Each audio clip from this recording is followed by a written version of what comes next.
2018 Acura TLX V6 sh-awd a-spec. When Acura's TLX arrived for 2015 as the dual replacement for the discontinued TSX and TL sedans, it was a decent entry luxury machine, albeit one whose best attributes were its relative affordability and its nice interior. Alas, there were numerous better, sportier, and more exciting sedans in its competitive set. A new A-spec. For 2018, Acura wants to shoulder the TLX into consideration alongside that stronger company, rear-wheel drive four-doors such as BMW's 3 Series and Infinity's Q50, with a new $2,900 A-spec sport trim. Designed to buff up the TLX's handling, the kit differs slightly depending on which drivetrain is ordered. On the top-of-the-line TLX V6 with Acura's torque-vectoring super-handling all-wheel drive system.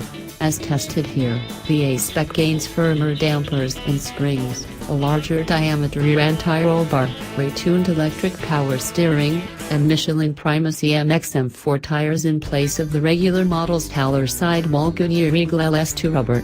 Front-drive A-spec TLXs lack the stiffer rear anti-roll bar and the firmer springs.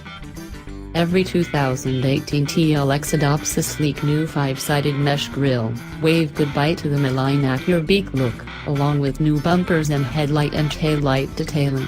The A-spec ups the ante with dark grey 19-inch wheels, black exterior trim, and LED fog lights, all of which lend a sense of purposefulness sorely lacking from the 2015 original. Where the rubber meets the road.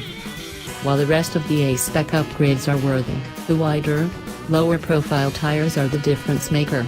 Mixing are complaints about the original TLX's lackluster factory tires. The tires bite is more easily felt than measured, as grip on our 300-foot skid pad increased by only 0.04 grams to 0.86 grams.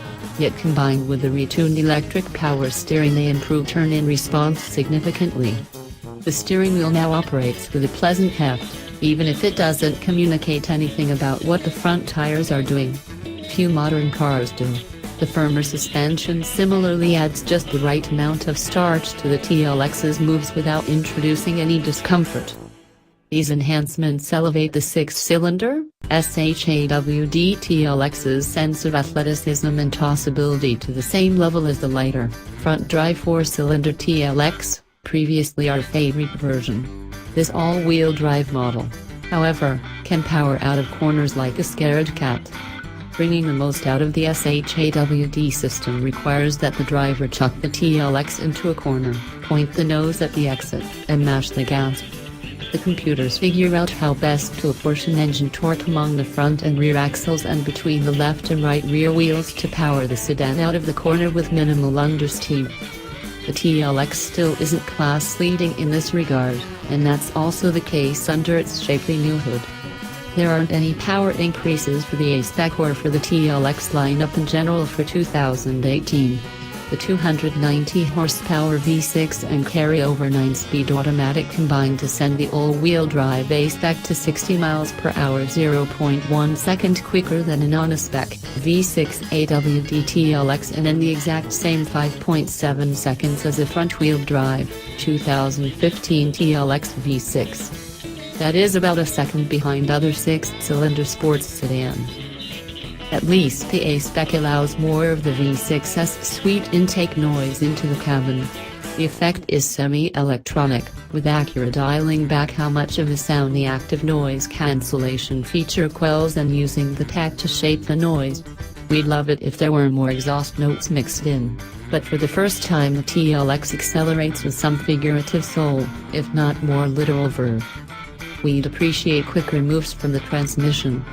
In every one of the driveline's driver-selectable modes, Econ, Normal, Sport, and Sport Plus, the transmission takes a beat to deliver the correct downshift.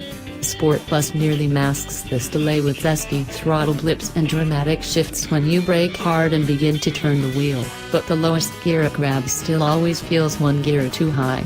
And forget slapping at the shift paddles to speed things up, their responses aren't much better. As great as value is, However, that's not the way to win competing sports sedan buyers' hearts and minds. Better performance is. The TLX remains a car best represented against its peers by its price. At least until Buick's similar and better-looking new 2018 Regal GS hits dealerships for even less money.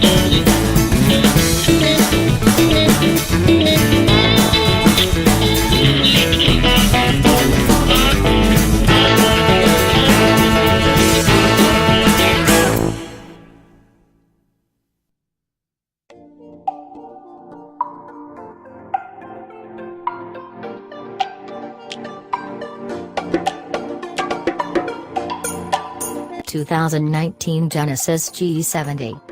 The Genesis G70 is hugely important for its maker, a sports sedan shouldering outsize expectations that it can stake a place for the nascent Korean luxury brand as a contender against the established players. But even Genesis itself admits that the world doesn't need more luxury cars. The world is fine without Genesis, brand chief Manfred Fitzgerald told us, and therefore the company says it needs to be daring and to make its products special and desirable.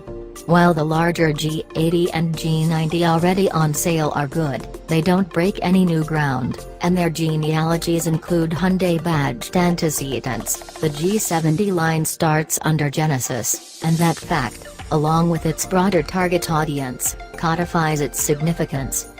Its ambitions for Genesis drove parent company Hyundai to poach leading figures from across the industry for its executive roster, including Fitzgerald, who previously served as the director of the Lamborghini brand, former Bentley and Lamborghini design chief Luke Donkerwalk, ex-GM and 5th-gen Chevrolet Camaro designer Sanup Lee, and chassis guru and former BMW M head Albert Biermann.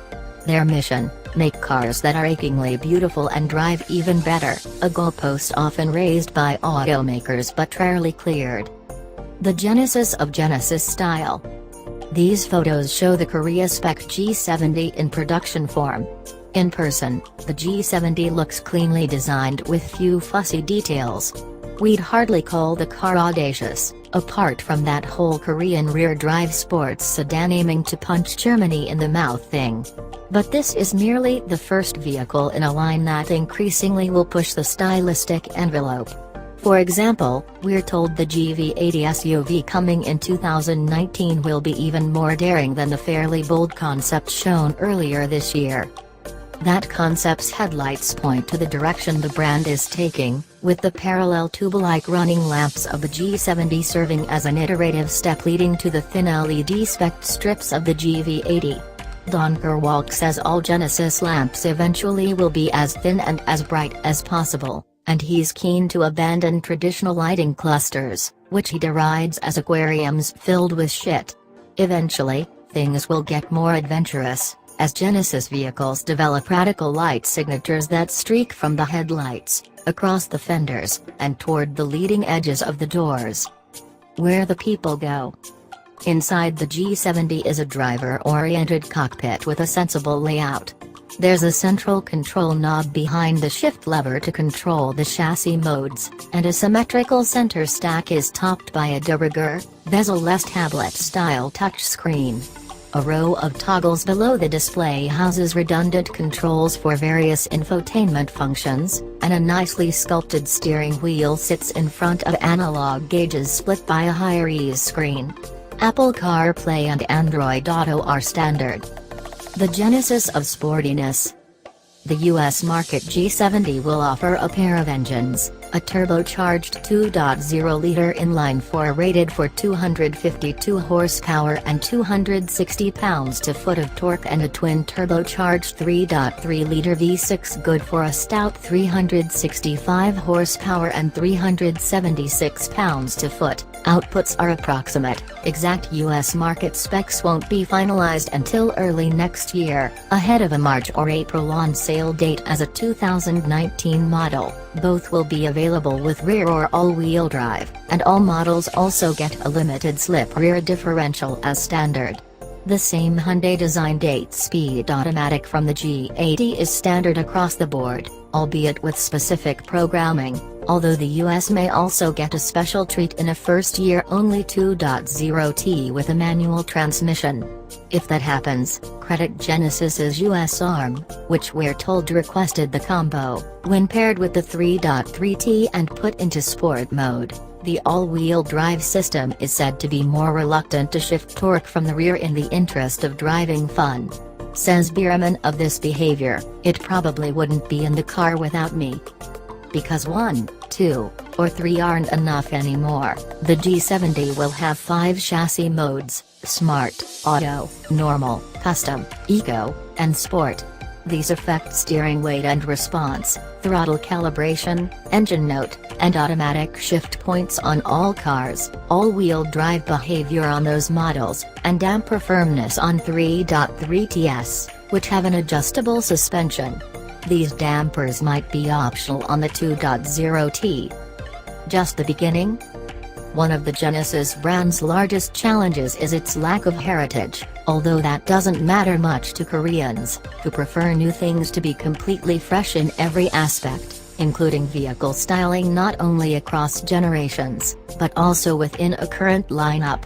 This won't be an issue for this first-ever G70, but moving forward, Genesis executives have given themselves, and by extension the marque, the task of shifting the Korean mindset to more of a global view, where brand identity and bloodline is every bit as important as contemporary product excellence. While forthcoming crossover SUV models will decide Genesis's financial future, its reputational hopes are firmly pinned on this car. Based on this early exposure, consider that reputation bolstered.